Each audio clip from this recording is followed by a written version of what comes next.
Hello students, 11th class history, lesson number 9, lesson name the industrial revolution। आज अपने जो topic हैं वो दो टॉपिक हैं। पहला topic the steam power. Steam power का यूज इंग्लैंड में कब से होने लग गया, ये हम आज पहले टॉपिक में पढ़ेंगे। हमको पता है कि इंग्लैंड के अंदर वाटर एज हाइड्रोलिक पावर के तौर पर यूज किया जाता था, बट इंग्लैंड की क्लाइमेट, इंग्लैंड का वेदर ऐसा है कि वहाँ पर कंप्लीट ईयर आपको रिवर से वाटर नहीं मिल सकता। क्या होता है कि कई बार वहाँ फ्लड आ जाती है, कई बार ड्रॉट हो जाती हैं, रिवर्स रेनफॉल नहीं होती, और इसके साथ साथ कई बार क्या होती हैं कि वहाँ का जो वाटर है रिवर का वो सॉलिड भी हो जाता है, सॉलिड पोजीशन में आ जाता है, क्योंकि टेम्परेचर बहुत डाउन है। आपको पता है कि इंग्लैंड ऑलमोस्ट नॉर्थ पोल से कितनी डिस्टेंस पर है, तो यहाँ पर पूरा साल जो वाटर से जो पावर मिल रही है, हाइड्रोलिक पावर, वो पूरा साल किसी न किसी तरह से नहीं मिल पाती। इसके बाद इंग्लैंड के अंदर क्या होता है कि स्टीम पावर का यूज होता है। स्टीम पावर एक ऐसी पावर है जिससे बहुत आसानी से जो है ना मशीनें चलाई जा सकती हैं। ये एक ऐसा सोर्स है जो बहुत रिलायबल भी है और इनएक्सपेंसिव भी है। यहाँ पर हम देखते हैं कि स्टीम पावर का यूज सबसे पहले इंग्लैंड की जो माइंस हैं मेटल और कोल की, वहाँ पर यूज की गई हैं। जब इंग्लैंड के अंदर कोल की डिमांड बढ़ी तो उस समय बहुत ही डेप्थ जो माइंस हैं वहाँ से बहुत तेज़ी से कोल को निकालने की प्रोसेस हुई, तो वहाँ पर स्टीम पावर का यूज किया गया। वहाँ की जो माइंस हैं वहाँ उनमें जब ये प्रोसेस चलती थी कोल निकालने की, मेटल निकालने की, तो उनमें जो है ना पानी भर जाता था माइंस के अंदर। तो यहाँ पर थॉमस सेवरे ने 1698 में एक ऐसा इंजन जो है ना स्टीम का बनाया है, जो बहुत ही डेप्थ, जो सेलो डेप्थ हैं वहाँ काम ये कर सकता था, बट बहुत धीरे धीरे करता था। अधिक प्रेशर होने पर इसका बॉयलर फट जाता था। ये एक ऐसा इंजन है जिसको हम माइनर्स फ्रेंड कह सकते हैं, खनक मित्र। बट इसमें कुछ खामियां थी। कौन से इंजन में? थॉमस सेवरी का इंजन जो 1694 में बना है, उसमें। भाप के एक और इंजन, या हम कह सकते हैं स्टीम का एक और इंजन जो है ना पहले थॉमस सेवरी ने किया, अब थॉमस न्यूकोमेन ने किया है। 1712 में ये जो इंजन बना करके तैयार किया है। इसमें सबसे बड़ी कमी क्या थी कि इसका जो कंडेंसिंग सिलेंडर है वो जो है ना कूल होता रहता था और उसकी जो पावर है वो ख़त्म होती रहती थी। इसके बाद स्टीम पावर का यूज यानी इंजन यहाँ पर 1669 में जेम्स वाट ने तैयार किया है। ये एक ऐसा इंजन है जिसको हम ये कह सकते हैं कि एक पैम्प की बजाय प्राइम मूवर काम करता है, यानी पहले वाले जो इंजन है उनसे ये बहुत अच्छी तरह से काम करने लग गया है। इस इंजन की बाद में इंग्लैंड में बहुत ज़्यादा डिमांड बढ़ी। क्यों? क्योंकि बाद में टेक्निक और ज़्यादा बढ़ने से बहुत अच्छी तरह से यहाँ जो है ना अच्छी क्वालिटी की मेटल और बहुत ही जो है ना लाइट मेटल जब इसमें यूज़ होने लग गई, तो जेम्स वाट का ये इंजन इंग्लैंड में बहुत ही पॉपुलर हुआ और इसकी डिमांड जो है ना वो डे बाय डे बढ़ती जा रही थी। तो आज अपने अपना कौन सा टॉपिक, द स्टीम पावर। पहला टॉपिक मैं एक बार फिर बता देता हूँ कि स्टीम पावर आने से पहले इंग्लैंड के अंदर हाइड्रोलिक पावर यूज की जाती थी, बट वहाँ पर पूरा साल वाटर का मिलना बहुत मुश्किल था, क्योंकि क्लाइमेट कंडीशन ऐसी थी कि वहाँ पर रिवर्स में ड्रॉट भी हो जाता था, इसके साथ साथ जो है ना फ्लड भी आ जाती थी, और इसके साथ साथ वाटर जो है ना सॉलिड फॉर्म में भी हो जाता था। तो ये बड़ी प्रॉब्लम थी। इसकी जगह जो है ना किसने ली, स्टीम पावर ने ली। स्टीम पावर का पहली बार यूज जो है वो माइनिंग में किया गया। माइनिंग में जो किया गया तो ये बहुत सक्सेस तो नहीं रहा, लेकिन फिर भी इसने बहुत अच्छा काम किया। वो 3 साइंटिस्ट कौन थे, वो थॉमस सेवरी हैं। थॉमस सेवरी के बाद यहाँ पर थॉमस न्यूकोमन हैं।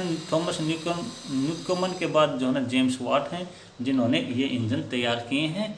और 1800 के बाद तो ये जो इंजन जेम्स वाट वाला जो इंजन है, इसकी डिमांड बहुत ज़्यादा बढ़ गई, क्योंकि इसके इंजन में बहुत ही हल्की लाइट जो मेटल है वो यूज होने लग गई थी। नेक्स्ट है कैनाल एंड रेलवेज। कैनाल और रेलवेज, ये देखो यहाँ पर पहले हम करें कैनाल्स को। इंग्लैंड के अंदर जो है ना कैनाल्स के थ्रू ट्रांसपोर्टेशन बहुत आसानी से जो है किया जाने लग गया, क्योंकि इंग्लैंड की जो रिवर्स हैं वो आप ये मानिए कि एवरग्रीन हैं, और वहाँ से इसके थ्रू कोल को लाना बहुत इजी है, क्योंकि यहाँ बिना टूटे फूटे और आसानी से जो है ना कोल को या कोई भी गुड्स को या कोई भी प्रोडक्शन को, रॉ मटेरियल को इंडस्ट्री तक और इंडस्ट्री से प्रोडक्शन जो है मार्केट तक आसानी से पहुंचा जा सकता था। बहुत कम टाइम इसमें जो है ना लगता था। इंग्लैंड के अंदर पहली जो कैनाल है वो कौन सी है, वर्सली कैनाल है। 1761 में ये बनी है। जेम्स ब्रिडले ने इसको बनाया है। ये प्रोसेस वहाँ पर फिर बहुत लंबी चली है, क्योंकि मैनचेस्टर के पास जब कोल जो न वहाँ मिला, तो उसके बाद तो कोल की कीमत भी इंग्लैंड के अंदर जो वैल्यू हो वो बहुत कम हो गई थी। यहाँ पर कैनाल जो है ना वो कि इसको बनाने में किस ने कंट्रीब्यूशन किया, वहाँ के जमींदार लोग भी जो थे ना वो भी जो है ना अपने जो फॉरेस्ट्री है उसको साफ करने के लिए जो है ना अपना कंट्रीब्यूशन देते थे। और इस तरह जो है ना उनका भी कंट्रीब्यूशन इस तरह रहा, क्योंकि वो चाहते थे कि यहाँ पर भी जो है ना कोई माइंस मिल जाए, तो इसलिए जमींदारों ने भी जो है ना यहाँ पर कंट्रीब्यूशन किया है। और इसके साथ साथ कैनाल जब वहाँ पर कैनाल मेनिया शुरू हुआ, तो वहाँ पर बहुत सारे ऐसे सिटी थे जो केवल कैनाल के अमर्ज होने से एग्जिस्टेंस में आए हैं। बर्मिंघम सिटी जो है ना वो आपको मैं ये बता दूं कि बर्मिंघम लंदन, ब्रिस्टल और मर्सी और हैम्बर्ग नदियों के जो है ना संगम पर कह लीजिए, या इनको कह लीजिए कि इनके बीच में स्थित है, इसलिए इसकी लोकेशन है, इसलिए ये सिटी जो है ना वो एग्जिस्टेंस में आया है। यहाँ पर मैंने क्या बताया कि इंग्लैंड के अंदर एक मेनिया सा आ गया। इंग्लैंड के अंदर 18वीं सेंचुरी के एंड में ऑलमोस्ट 4000 माइल लंबी कैनाल जो है ना बना दी गई थी, ताकि आसानी से कोई भी गुड्स का इंपोर्ट एक्सपोर्ट उस जगह से आसानी से हो जाए। तो इस तरह कैनाल यहाँ पर बनने शुरू हुई हैं, क्योंकि इसके थ्रू जो ना कोई भी ट्रांसपोर्टेशन का जो काम होगा वो बहुत इजी और जो ना चीप हो रहा है। अब इंग्लैंड के अंदर सबसे पहली जो कैनाल बनी थी वो कैनाल कौन सी है, वर्सली कैनाल है, जो 1761 में बनी है। बनाने वाले कौन है, जेम्स ब्रिडले हैं। इसके बाद तो यहाँ पर 18वीं सेंचुरी के लास्ट तक इंग्लैंड के अंदर 4 माइल्स जो है ना लंबी जो है ना कैनाल का जो है ना क्या रास्ता बन गया था, कि इसके थ्रू जो है ना कोई भी गुड्स को, प्रोडक्शन को आसानी से लाया था या ले जाया जा सकता था। अब हम करेंगे रेलवेज। कैनाल का एक अल्टरनेट और निकल के आया। क्योंकि कैनाल में हमें पता है कि इंग्लैंड के अंदर जो है ना कभी फ्लड आ जाती है रिवर में, कभी जो है ना सॉलिड पोजीशन में वाटर हो जाता है, कभी जो है ना ड्रॉट हो जाता है। तो इसका भी एक अल्टरनेट निकल के आया, क्या, रेलवेज। 1814 में हम कह सकते हैं कि फर्स्ट वर्ल्ड वार से 100 ईयर्स पहले क्या था,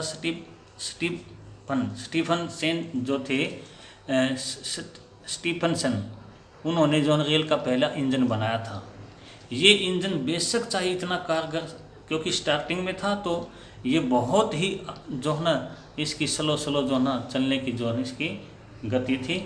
और इससे पहले इंग्लैंड के अंदर जो है ना रेलवे ट्रैक क्या था, वो वुड का था, वुड की जगह आयरन का आ गया। आयरन के आने के बाद बहुत कम टाइम में ये बहुत फास्ट हो गया। इंग्लैंड के अंदर यहाँ पर क्या है कि सबसे पहली जो रेल मैं आपको बता दूं 1825 के अंदर स्टॉकटन और डार्लिंगटन शहर के बीच चली थी। याद रखना, कौन से शहर, स्टॉकटन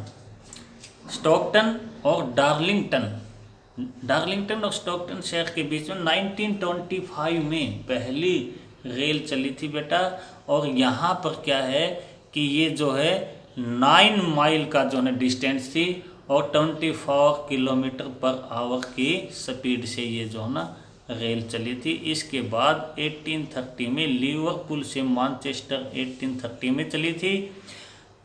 हम यहाँ पर अपने देश के साथ भी कंपेयर कर सकते हैं कि इंडिया किसकी कॉलोनी है, इंग्लैंड की है। तो इंडिया में रेल जो है वो 1853 थाने टू मुंबई ऑलमोस्ट 30 किलोमीटर की डिस्टेंस पर पहली बार चली थी। तो इस तरह यहाँ पर आहिस्ता आहिस्ता रेलवे का भी एक तरह से ग्रिड बन गया इंग्लैंड के अंदर। इंग्लैंड के अंदर 1850 यानी हम कह सकते हैं कि मिड 19th सेंचुरी तक इंग्लैंड के अंदर इंग्लैंड का कोई भी सिटी ऐसा नहीं था जो रेल लाइन से कनेक्ट नहीं था। बहुत सारी जो है ना यहाँ पर जो है ना ऐसी प्रोसेस चली जिससे पूरे इंग्लैंड की जो सिटी हैं, चाहे वो लिसेस्टर है, मैनचेस्टर है, ब्रिस्ले है, लंदन है, यॉर्कशायर है, लीड्स है, लॉर्ड्स है, सब रेलवे से कनेक्ट 1850 तक वहाँ के मेन सिटी 1850 तक यानी मिड 19th सेंचुरी तक रेलवे से कनेक्ट हो गए थे। तो आवश्यकता आविष्कार की जननी है। सबसे पहले इंडस्ट्री में किस चीज़ का यूज किया जा रहा था, हाइड्रोलिक वाटर पावर का। उसके बाद क्या आई, स्टीम पावर आई। स्टीम पावर को जो है थॉमस सेवरी, थॉमस न्यूकोमन और जेम्स वाट ने इंजन जो है बनाए। वो इंजन जो है बाद में एक परफेक्ट इंजन बने और उन्होंने वहाँ की जो माइंस है, चाहे वो कोल है, मेटल की, वहाँ पर काम करना शुरू किया। इसके बाद वहाँ पर नहर बनी। नहर क्यों बनी, क्योंकि ट्रांसपोर्टेशन का काम जितना इजली और चीप जो हो सकता है नहर से हो सकता है, इतना आसान रोड से नहीं हो सकता। तो वहाँ पर जो है ना हम ये कह सकते हैं कि 1800 के लास्ट तक 4000 माइल्स जो है ना ये डिस्टेंस जो है ना कवर कर गई थी। कौन, कैनाल। और यहाँ से ट्रांसपोर्टेशन का काम होता था। यहाँ से आसानी से कोल को और या फिर मेटल को का रॉ मटेरियल और इंडस्ट्री से प्रोडक्शन जो है ना डिफरेंट सिटी को आसानी से भेजा जा सकता था। तो इंग्लैंड की सबसे पहली जो कैनाल है वो कौन सी है, वो कैनाल है आपकी वर्सली। 1761 जेम्स ब्रिंडले ने इसको जो है ना बनाया था। उसके बाद आहिस्ता आहिस्ता एक मेनियास आ गया और ऑलमोस्ट जो है ना इंग्लैंड के अंदर कैनाल के थ्रू ट्रांसपोर्टेशन सिस्टम होता था। उसके बाद यहाँ पर रेलवे ट्रैक आया। पहले रेलवे लाइन जो थी वो रेलवे ट्रैक जो था वो क्या था, वुड से था। वुड की जगह आयरन का आ गया। तो इसमें एक तरह से रेवोल्यूशन सी आ गई। और यहाँ पर 1814 के बाद जब रेलवेज बिछी, यहाँ पर रेलवे ट्रैक जो यहाँ पर बिछाया गया, तो उसके बाद आहिस्ता आहिस्ता केवल प्लेन एरिया में ही नहीं, प्लेट्यू एरिया में नहीं, यहाँ जो है ना माउंटेन एरिया में भी जो है ना रेलवेज का ट्रैक जो है, रेल का ग्रिड जो है ना वो फैलने लग गया था। और 1815 के बाद तो यहाँ पर कोई भी इंग्लैंड का ऐसा सिटी नहीं था जो हम ये कह सकें कि रेलवे से कनेक्ट नहीं था। अब हम आज का अपना मैप जो हमने अफ्रीका कॉन्टिनेंट के। अब कुछ हम 6 या 7 कंट्री ऐसे हैं जो इंडियन जो ओशियन है उसके साथ साथ लगते हैं। तो आज हम ये कर रहे हैं। यहाँ देखिए, सपोज करो कि ये आपका जो है ना, ये आपका यूरोप कॉन्टिनेंट, ये अफ्रीका कॉन्टिनेंट का ये कंट्री हम कर रहे हैं। तो ये कंट्री जो है कौन सा है यहाँ पर, ये कंट्री है आपका एरिट्रिया। कौन सा है देखें,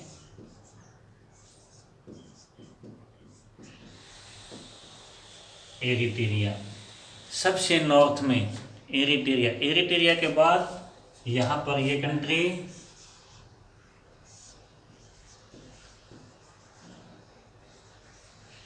सोमालिया।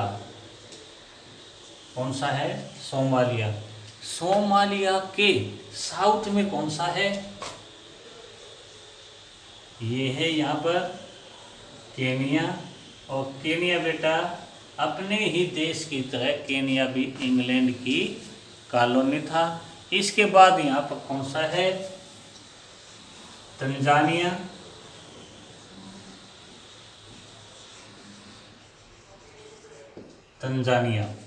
तंजानिया के साउथ में फिर कौन सा कंट्री है,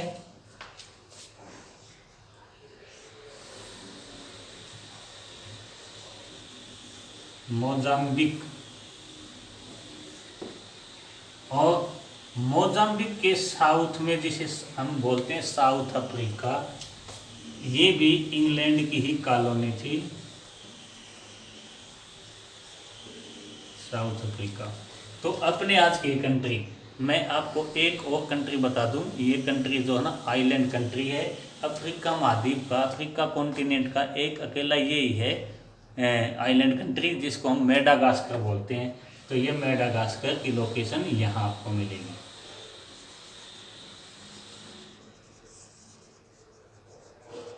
मेडागास्कर।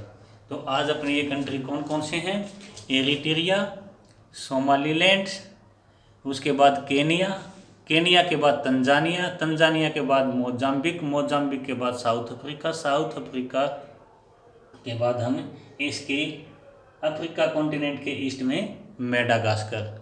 तो मुझे होप है बेटा आपको बहुत अच्छे से समझ में आया होगा। Okay, thank you.